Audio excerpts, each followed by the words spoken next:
So when they see you going even one step towards Islam, they think, oh, step 2 is going to be, he or she's going to be in a cult. Yeah. And they're just going to cut us off and all of that. Those people couldn't get a real job. That's why they have that job. Yeah. So I sure as hell don't want my kids going down that path. I've been talking to my dad like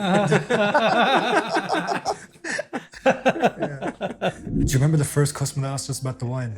no. She walked in. He was the most devout Christian I've ever met in my life. And to the point where I became a better Muslim because of him. Because of him. That's so incredible.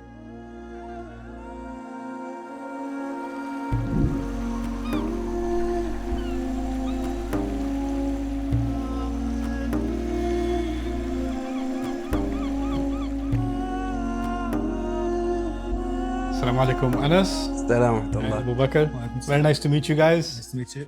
Pleasure to meet you. Alhamdulillah. Welcome to our restaurant. I hope you had a safe flight down and you're enjoying it so far. I'm liking this place. Lowza. What was behind the name? Why'd you guys name it this? So basically, me and him went to college together. We did computer science. And it was about time we started fine dining or like European style Makes cuisine. total sense. Computer science. Why fine dining? Yeah. Because we had nothing here for that. So basically in Ireland, we're so behind in terms of like the food industry that everything here is like kebabs. So if you wanted to take your mom or your wife out for a dinner, your choices are very limited. Or Indian cuisine. Or Indian cuisine. So when we started this, we're like, let's try and do European food, Italian, French, even American food, and make it halal, you know? So give everyone the option to have the same experience as everyone else. Yeah. The name Lowza came from, basically that was a nickname that I grew up with. It's because I was a bit pale in skin, and Lowza means almond in Arabic. So just tied it into That's it. Had a good ring to it as well. And it was easy for me. a cool ring to it. It has a cool ring to it. And it worked out in the end. So people... So you both been in Ireland your whole lives? I was born here. Yeah. And I came here when I was like 4 years old. Yeah. I was born in So Germany. practically you've been Yeah, raised here. pretty much, yeah. And like, so your family came here when you were 4. Yeah, I was still a kid. So you're both essentially kind of brought up in two cultures. Obviously, you're part of the larger society. Yeah. And then, Yeah, it's like we're living in two different worlds. We have our own heritage, our own culture, but we're being brought up in Ireland that has its own identity, its own culture. yeah. And for me, I went to a boarding school, so it was Interesting. It's very different for me. I went to a very, Christian boarding school, and when I'd be home on the weekends, I have a very traditional Punjabi Pakistani family household. Where in Pakistan your family from? Lahore. My mom's from Lahore. My dad's from Gujarat. I'm pretty sure it's both in Punjab. I'm not the best when it comes to Pakistani geography, That's okay. but I do have a connection with the culture, with the people, with So yeah, So Catholic school, huh? They make you do the prayers and stuff, don't they? yeah. God. They initially tried to force me to go to mass, but I was a bit rebellious as a kid, so they'd be chasing after me to go to mass because I was in boarding, so there was no way to run. So eventually they'd stop chasing and they'd leave me alone. But I did go out of curiosity when I was a kid. I didn't know much about religion, so I was interested in religion from early on. Yeah. And I did want to see what does go on in mass, and what's the little bread that they eat, and So I did observe it from afar. I never partook in it, but it was interesting. But then eventually I'd stop. I remember going to church when I was in kindergarten in Germany, Right. being taken by the school and Yeah. yeah. What about your upbringing?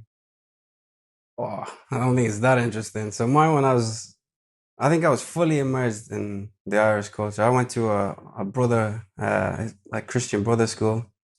And so it was like an all boys school.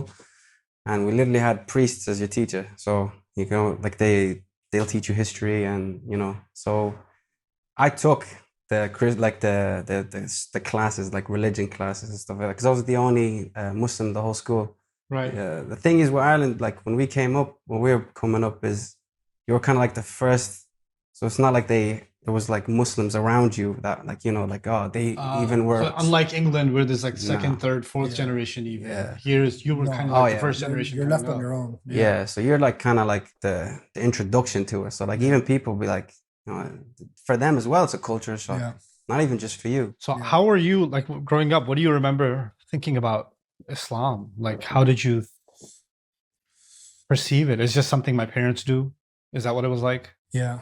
For me, I don't know for you. Yeah. For me, it was like something that I had to do more research on, because I knew that the rules were there, but no one ever explained to me why they were there. No one explained to me what is Islam. Why is it that, you know, I'm in a Christian school right now, I'm in boarding school. Why? Who's to say they're right and I'm wrong? Or so I really did have to investigate all this stuff early on. I did have a feeling already towards Islam from early on that it is correct. It does make sense. You know, there is, you know, I appreciate the haya and, you know, the humbleness of Islam. Yeah. So there was that early on.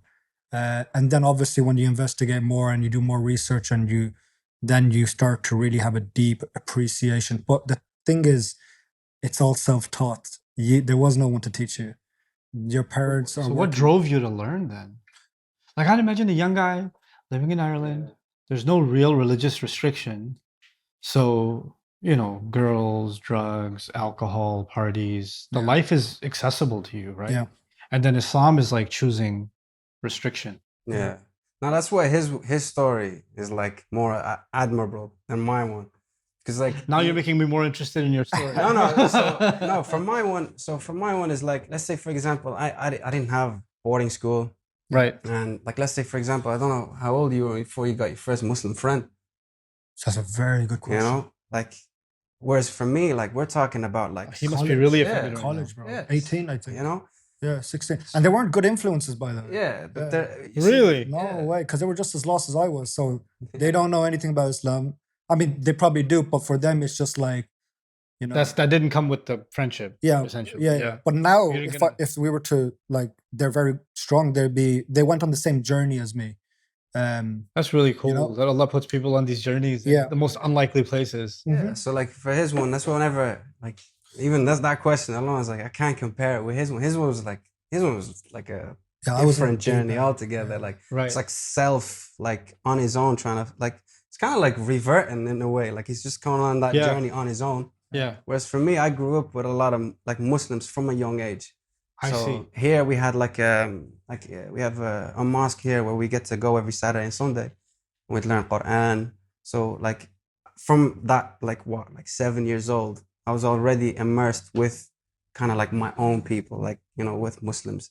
So like I had like Monday to Friday where I was like the only person.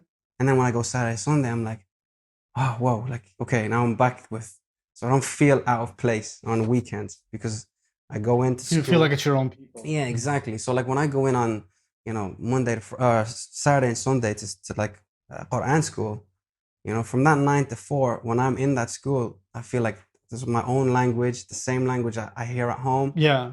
The same like thought process as at home. Right. I hear there's a familiarity. Yeah, like even hearing the words haram, halal in school was like, you know, I felt like that presence, like, oh, okay, I belong here. I have a curious question for you. Like, so I've been to other European countries, and one of the running themes in several European countries, with very few, maybe just one exception so far that I've seen, is that unlike America, right, when you go to the public school system in America, or you're part of the American society, it doesn't matter if you were Buddhist, Chinese Buddhist, or from Singapore, or you're Hindu, or you're Muslim, or you're Christian, or whatever denomination of Christian. Well, you're just American.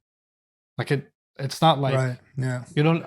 The word European seems to come with an ethnic connection, a genetic connection, as opposed to a national connection, as opposed to the word American, which is it's a national term. Yeah. It's not a racial term. Yeah. Right. And so, a lot of times I've heard, I was in that country where people told me they're third generation in that country, and the locals tell them, well, you're not from us, even though you were born here, you have a passport, you're a citizen, you're still not, let's say, German, and you're actually not, you know, so is that, and I have a sense that the Irish are different when it comes to this, but I want to know from you guys. I don't think so. Yeah, me neither. No, like, I think we had the same. Yeah. Do you want to? So you don't really feel like you're Irish, or you're not let to feel like you're. No, like with Ireland, I love Ireland. Yeah. I do have a sense of connection to Ireland, no doubt. Like I am appreciative of, like, you know, I was brought up here. I was taught by the Irish. I, had Irish friends, good friends, Yeah. So there isn't this, I do This appreciate like separation kind of. There is a separation, but it's not like the separation comes because I will be viewed no matter what as an outsider to an extent because I don't drink. I don't. There's some parts of the culture that Islam just doesn't let You just cannot, Right. If I, it's just a bit, there is a cultural barrier there still, and Right. you're gonna have that if you choose to be Muslim. And if you choose not to be, if you choose not to be, you can assimilate more. I think you can become more. you can feel more like you belong. Yeah, you could. Yeah. But طوبى للغرباء, huh? Yeah. So that it's an actual thing though. Would So, you agree with that? Yeah, Yeah, congratulations to this. You have to. Yeah. You have to accept some level of strangeness yeah. to hold on to your religion. You know what's Yeah. funny about this? Your life experience is one of living as a minority. Yeah. Okay, in terms of ethnicity and also in terms of religion and worldview, right? And what's really ironic is that when you travel to many, many Muslim countries, Muslims that are trying to hold on to their values at university campus and the workplace, in the corporate workplace, a Muslim that decides in many places in Pakistan, for example, a girl starts wearing hijab, she is a bigger target and audience or object of ridicule than she would have been if she was going to college in America. Yeah. It's wild. It's actually insane. Yeah. Yeah.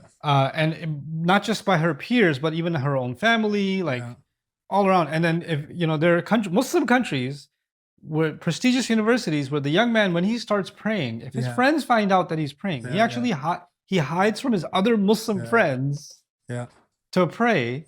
And if that same young man was, let's say, in Ireland, and he was with his boys, and those boys were like, "Hey, yo, Ibrahim, isn't it time for you to pray?" Yeah. And he'll, and he'll go pray, and they'll say, "He's not like us, but we respect that he does that." Yeah. You know what I'm saying? And there's this really strange thing that has happened, that people that are trying to hold on to Islam, you might get the perception maybe it would have been easier if I was in a Muslim country. Yeah. It's actually not the case. I used to think that, but then I realized it's actually very difficult. Still Even think in the that. Muslim countries, your family start calling you, Molvi Saba again. Right. Like, They call you an extremist, basically. Yeah. They get a bit scared of it. And I don't know where that comes from, to be honest. I never really delved deeper into it, but there is a bit of fear factor in Pakistan anyway. I don't know about Algeria, but that maybe the kid is becoming too religious. And sometimes they motivate you to do other things rather than concentrate on the religion, which I think is a bit backwards. So in our countries, I think it's a complicated situation. Yeah. But one of the reasons that happens is because there is, in fact, a lot of extremism associated with Islam in the Muslim world. And people are taken to very extreme paths where they give up very normal parts of life that the religion did not condemn, but cultish variations of our religion condemn them. Yeah. And then parents have seen the rise of many cults in that society. So when they see you going even one step towards Islam, they think, oh, step 2 is going to be, he or she's going to be in a cult. Yeah. And they're just going to cut us off and all of that, right? Yeah. So they get paranoid and really extreme. Yeah. So they're, we think that, oh, non-Muslims have this paranoia about Islam or Islamophobia. Actually, the generation before us, if they were raised in kind of a middle-class, normal-ish family, relatively conservative family, they also have a degree of Islamophobia. Yeah. And in some cases, I think it's justifiable. It's understandable why they have that. Yes. Yeah. And when I started praying, my parents freaked out, actually, and they were kind of like, "You're going a little too fast. You're going too far. Why do you have to have a beard?" and all that kind of stuff, right? And then as a fired up youth, you're like, "They're just trying to get in the way of my Islam. This is fitna," and And then you get a little older, you realize actually their fears were legitimate in many senses, because as I was learning about Islam, an 18-year-old, 19-year-old, just say, "I want to just learn more about Islam." Anybody who knows more than you becomes a source of knowledge. Yeah. But you know what? Some people that know more than you are pretty psychotic. Yeah. And you're going to buy into some psychotic variety that you think is authentic Islam, and you're going to end up ruining your life and the lives of people you love, right? Yeah. So that is a very real fear. So it's interesting that you guys bring that up, that, there was that fear. Yeah. But the question is, like, if, for example, I know there is a fear there, Yeah. but let's suppose now you're in a country where there's not a lot of Islam in this country. Like the early generations of Muslims that came here, somebody needs to teach the kids. Correct. Somebody has to. Now, if you teach the child and you're fearful that maybe he might develop a deeper curiosity for the religion, and you're like, you know what, instead of me getting him to become more curious about the religion, I'm going to try and get him to become more educated in something else. Right. So let's put a limit on how much Islam you need to have in your life. Exactly. Okay. Prayer, fine. Ramadan, okay. Yeah. But you're trying to take a class? Yeah. You're going to halak? Wait, hold on. Chill out a little bit. Yeah. Easy. Yeah. This is too much. That's where the problems, I think, are coming from. Yeah. Because of that fear factor that's there. Yeah. It's becoming a barrier for the younger generations to get, past, That's also part of their programming. I feel like our parents' generation, they were taught essentially that the Quran is for you to get blessings. Yeah. And prayer is for you to essentially have some good come your way in life or solve some of your problems. So Islam is essentially prescriptions for your life's problems. It's not nutrition. Yeah. It's prescriptions. Yeah. And because that's the case, you shouldn't be the one learning more about Islam. That's the job of the imam, the scholar, the sheikh, and those guys are way too extreme anyway. We wouldn't want to be like them. We don't actually look up to these people. They couldn't, in a sense, in the culture, at least in my culture, it was those people couldn't get a real job. That's why they have that job. Yeah. So I sure as hell don't want my kids going down that path. I've been talking to my dad like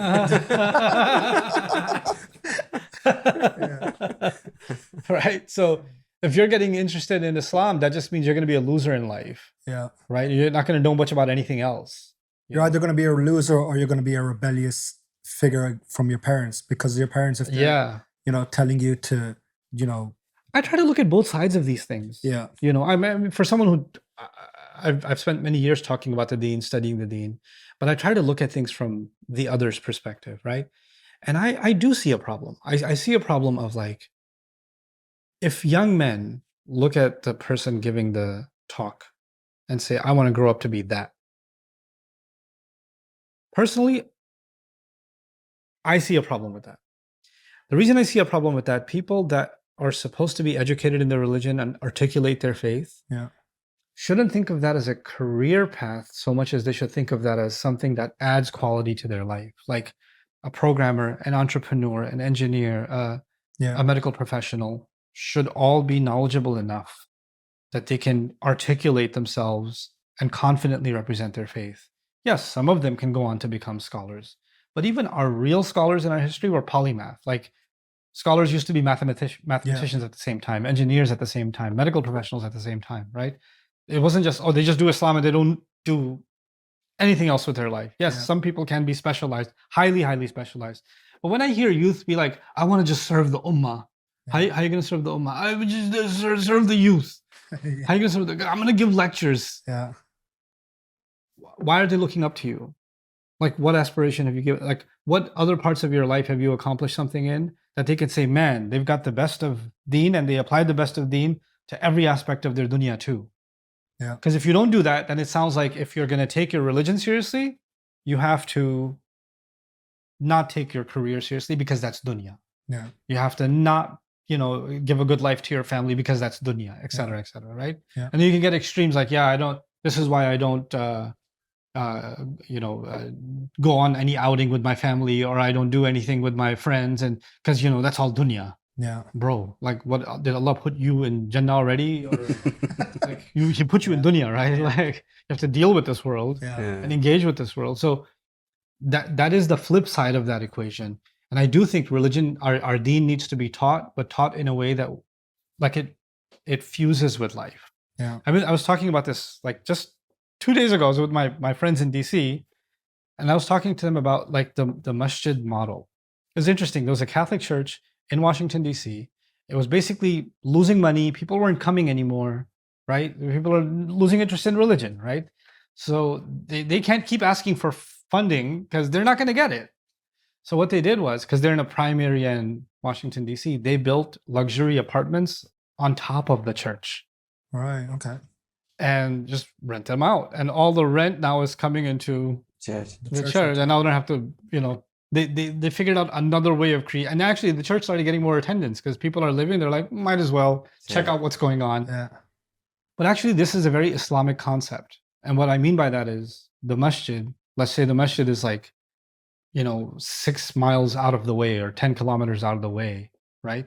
And you live here and you got to go 20-minute drive to get to the masjid. Then you're going to pray. Then you're going to come back. So you have to leave the rest of life to go to the masjid. But actually, the masjid was in the middle of the marketplace. It was in the middle of the university. It was in the middle of the office space. So it wasn't separating you from life. It was fused into life. And that's what Islam kind of is supposed to be. It's supposed to be fused in with life. Yeah. Like, I don't know for you, Anis, but like I remember when we started, when we were in college, a lot of our relations started off with Islam.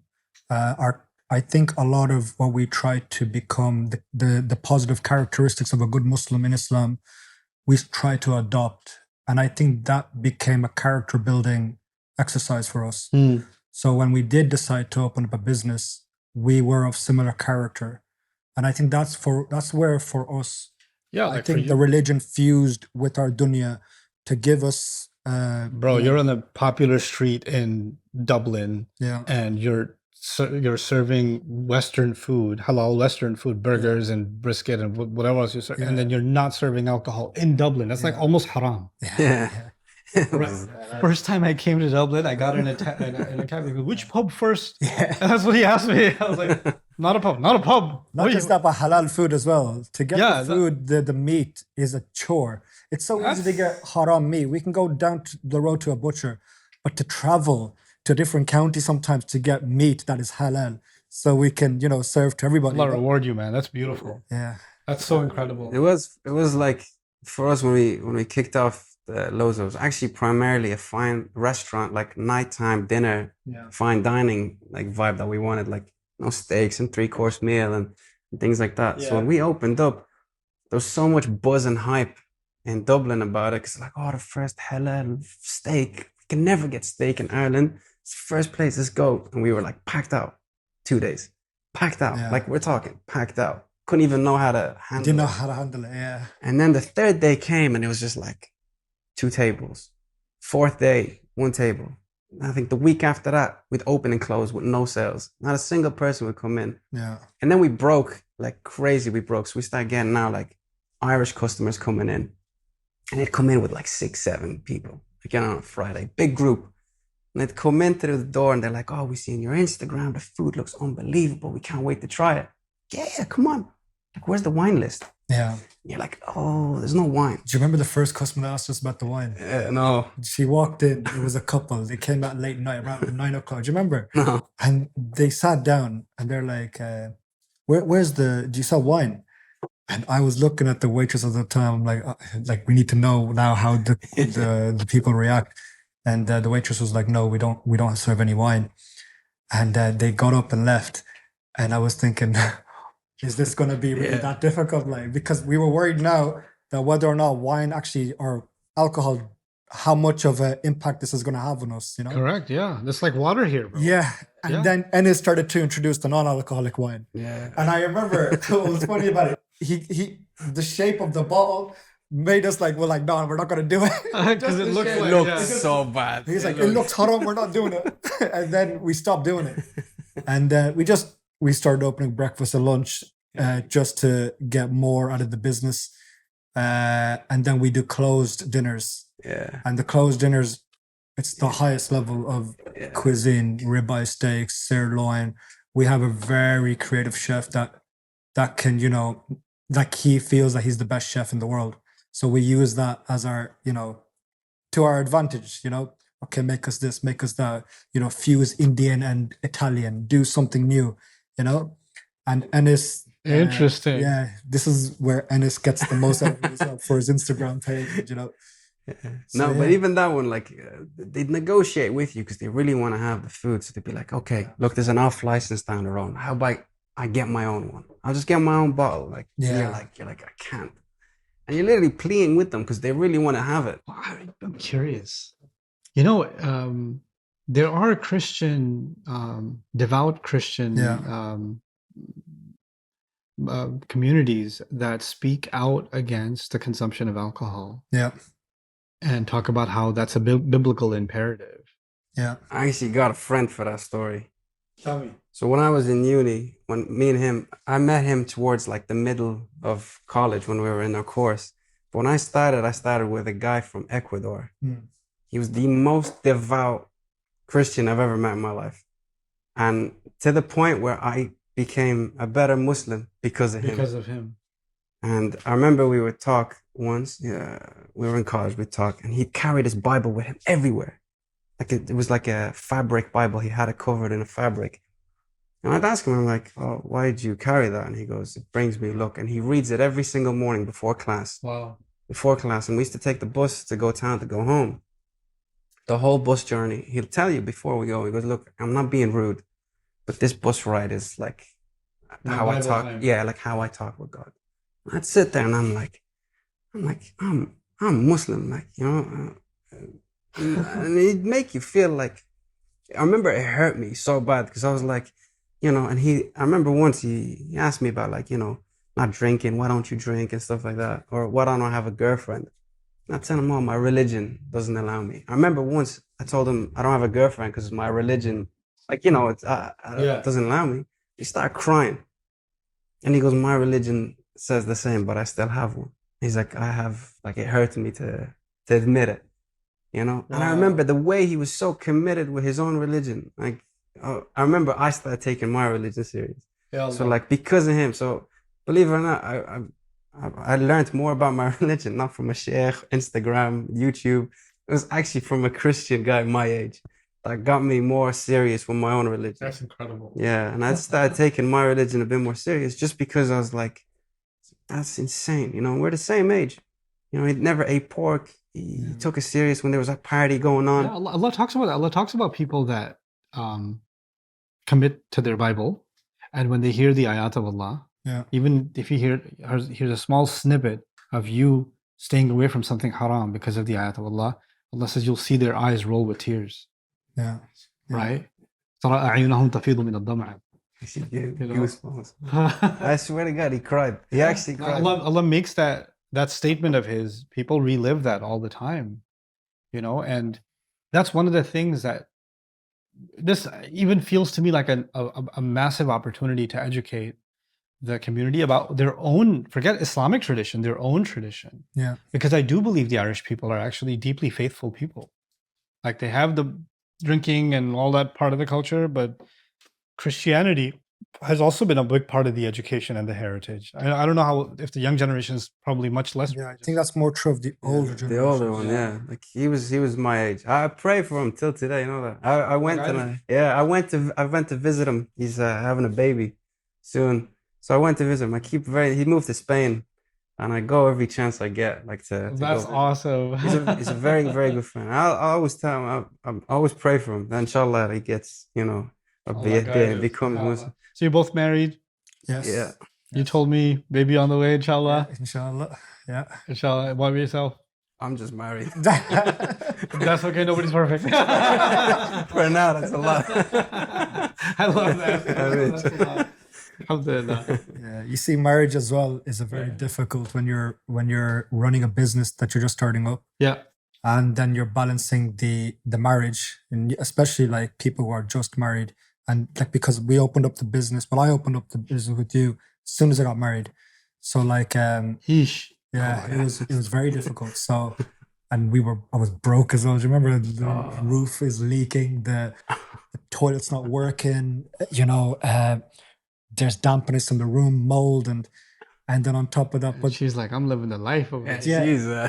Oh, she's still, you know, the thing is, you know, when you're able to, you know, comfort the girl, make her laugh, you know, and, you know, she still feels appreciated, you know.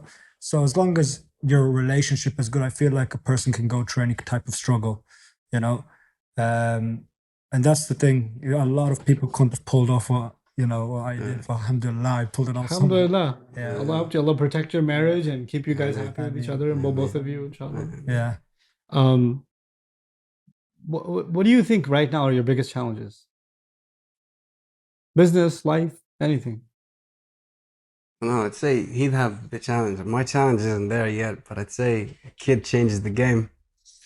I don't know. I don't look at these as challenges, to be honest. I feel like I can get through anything in life. That's how I've developed my mindset. Every single challenge is one to be conquered. That's how I look at it. Good. It's a good mindset. Yeah. So it gets you into entrepreneurship, isn't it? Yeah. It was just a series of endless challenges. Yeah. So it's like, you know, it's just endless puzzles. Can't get worse. Yeah.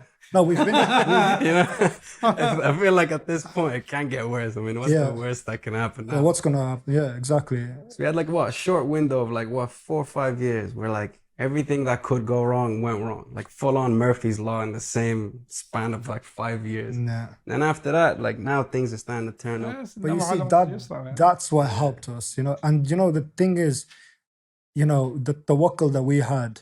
Yeah. The strength, because we can't be defeated. That's how we think about it. There's no problem that can come to us, and we feel overburdened by, because we have such a strong trust that whatever is going to happen in our life is from Allah subhanahu wa ta'ala. So there is no such thing as failure. If this doesn't work out, Allah subhanahu wa ta'ala didn't want it to work out. You've been reminding me of ayat after ayat. There's in Surah At-Tawbah, the Muslims were about to take on the Roman Empire. Yeah. And this is, you know, forget apples to oranges. This is apples to watermelons, right? They're an army of hundreds of thousands. Yeah. And they're the largest empire to date in history.